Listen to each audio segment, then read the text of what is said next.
So as long as the mainstream media keeps rolling out this false story about the situation in Venezuela, I am going to continue to speak the truth about the real situation in Venezuela, what caused it, and the realities that most Americans are loath to face. Those realities are that socialism exists in the United States. We have price controls.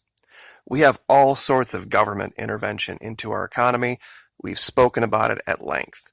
Of course, the acronym being TRAILS, TRAIILSS, standing for taxed, regulated, approved, insured, inspected, licensed, secured, or subsidized. Applies to literally every aspect of our economy. Go ahead and try to start a business where you have to go build some type of a structure or hire people or get some type of zoning or approval in this country, and you'll learn real quick that we are not free market. That everything is pre-planned and controlled from stage one by the government. Now, the reason that we are here, this is an article from Venezuela Analysis, where they talk about something called speculation. And this is the heart of the problem in Venezuela now. That the idea, after they go through a crisis like this, that you could let private business come in and then establish prices simply based on need or based on what the market will bear would be suicide. See, in this article, what they're saying, what the writer is saying is this. The government of Venezuela came in and set a basket of controlled prices for 50 things. Not everything in the economy, but 50 basic fundamental things. And what's happening is corrupt speculators are coming in, buying up those things at that price, and then selling them wherever unlicensed for more. And this is one of the biggest problems they are fighting. Now, most people in this country would say, well, that's just good old-fashioned free market capitalism. You buy low and you sell high and you sell for whatever the market will bear. But we know what the end of free market capitalism is. It's where we're living right now, where we have 6 times as many empty homes in this country as we do homeless people. But there's a story that illustrates this very, very well. And let's see if I can find the right picture. Here it is. It's this company called Empresas Polar. They make polar beer. Polar Enterprises, basically. And what they did is they decided they were going to take their access to the ingredients for beer, which is, of course, barley, wheat, and all this kind of stuff, corn. And they were going to, instead of produce food and flour in Venezuela, they were going to produce beer. And then go to the barrios, go to the lower income neighborhoods and sell it for whatever the market will bear because there's no price controls on it. And then complain they didn't have enough money left over to produce food. While people were starving, there were still people that were buying beer and then, of course, reselling it because when things go south, we know that people turn to things like that. Now, here in America, that's banned. That's illegal. See, we have zoning issues where you can't just go decide that in your neighborhood you're going to set up a store. And the reason I brought this up is because this is part of it.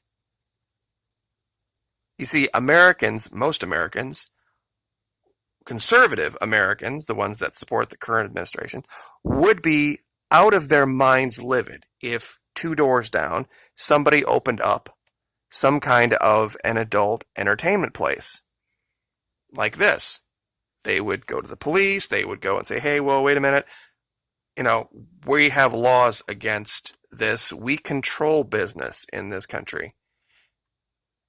And of course, if you were the free market enterprise type, you go, well, whatever the market will bear, whatever people will pay for, that's what you should be for. So then you go down to the grocery store and you see this behind the counter selling the beer to the guy. And then you lose your mind again. You see, this is what they refer to as neoliberalism or bourgeoisie hypercapitalism. Anything goes capitalism. This is what was happening with this company called Empresas Polar. They had the goods, they had the raw materials, and the factory set up to produce maize, flour.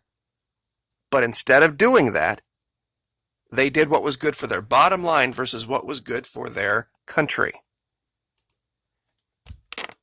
And then there's this article that after the elections, strangely enough, hoarded goods, these big multinational grocery firms had been hiding, began to appear back on the shelves, but they were expired by months, meaning that they had had them all along when they said they didn't. They just didn't want to sell them for the prices the government said that they had to. You see, they wanted to be entitled to an X amount of profit, and if they weren't entitled to that amount of profit, then they were going to burn it, or they were going to let it go bad, or throw it away. And Venezuelan security forces seized these products and put them on display. Of course, you never saw this in the mainstream media when this happened, because one of the dirty little secrets about this was it was Heinz that was doing it.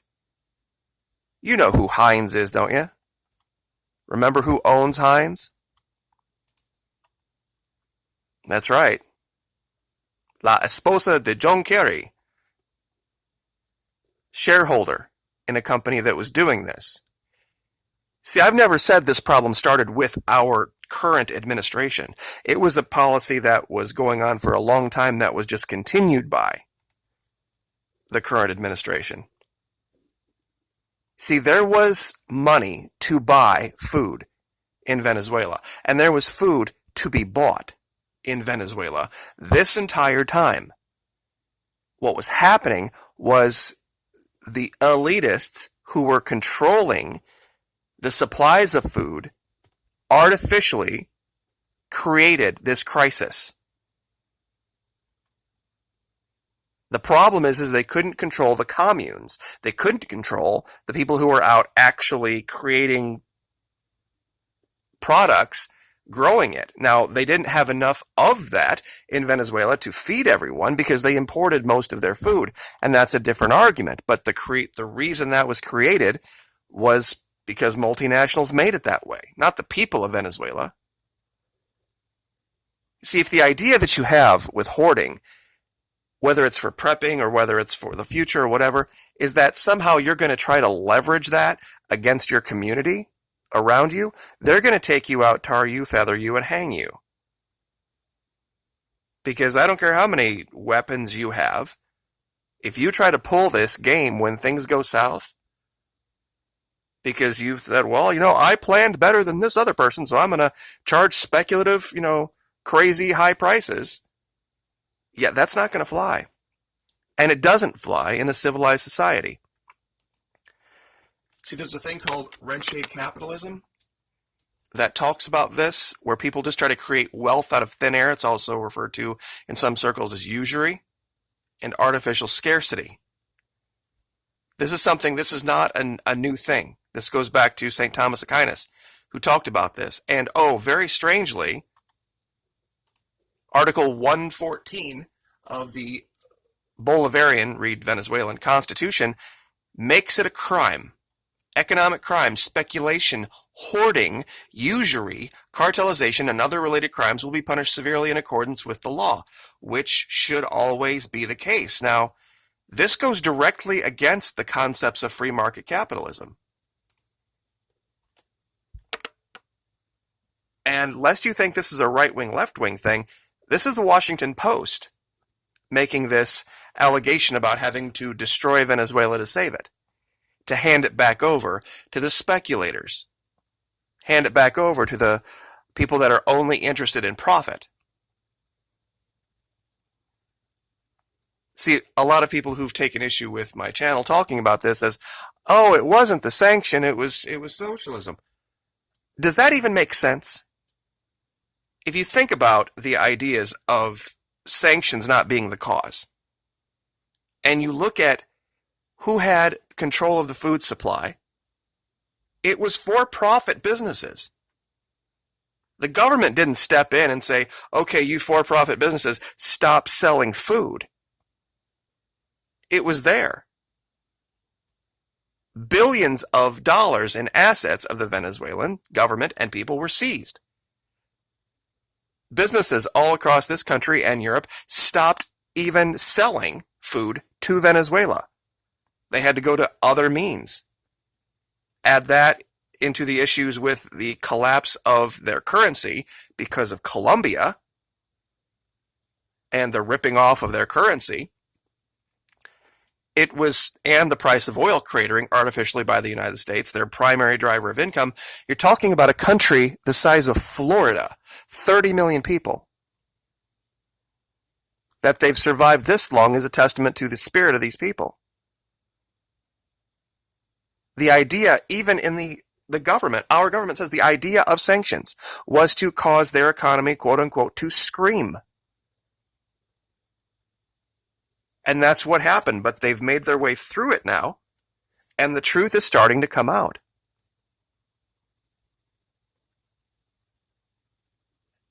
And I've said this before, and I'll say it again.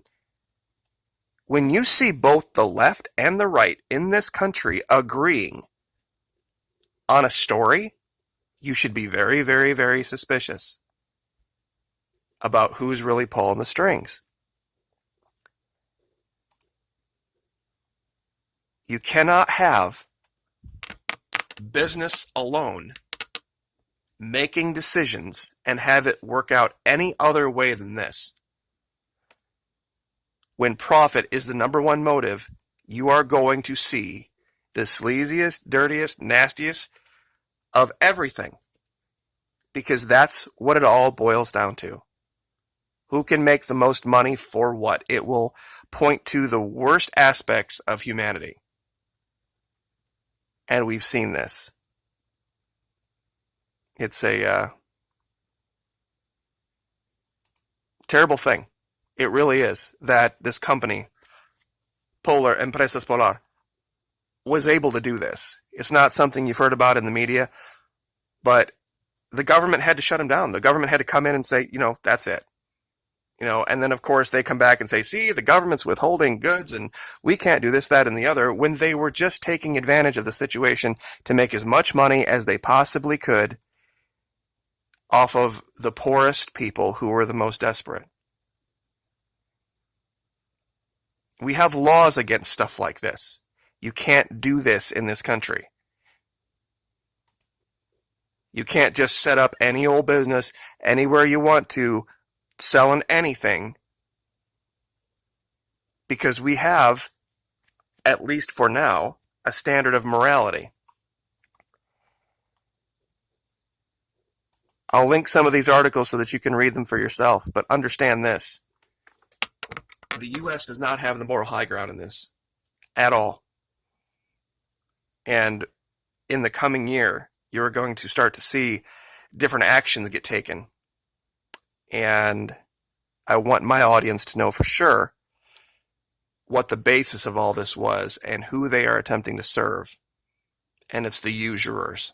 And I think you can probably go ahead and make your own judgment call on who that is.